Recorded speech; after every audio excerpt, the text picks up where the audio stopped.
of Virginia and Mars Equestrian, tremendous supporters of equestrian sport throughout the country here.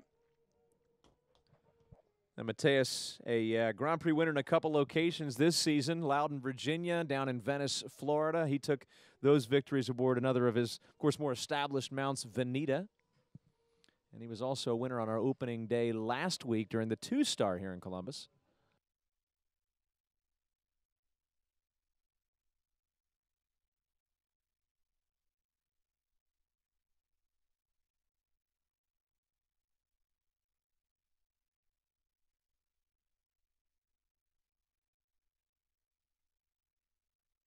It's interesting, if you just see the flags in the background there, Brian, he really had to hunt the horse up towards the second fence, and it was actually quite into the teeth of quite a stiff breeze at that particular moment.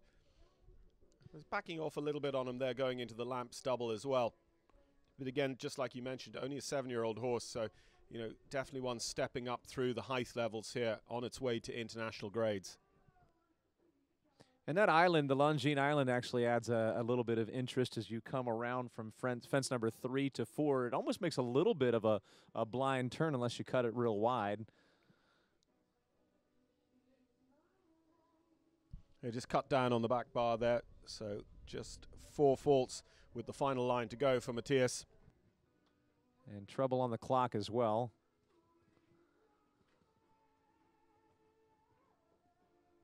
Going to be over by a couple of seconds there, and a knockdown at the last as well. 72.882 is the time, and it's worth mentioning that we are in national scoring guidelines right now. This being a national class, it's 1 fault for each commenced second over the time allowed, and of course when we get into the international scoring later on, that'll change up to 1 fault for each commenced 4 seconds over. But for this class, 10 faults the score.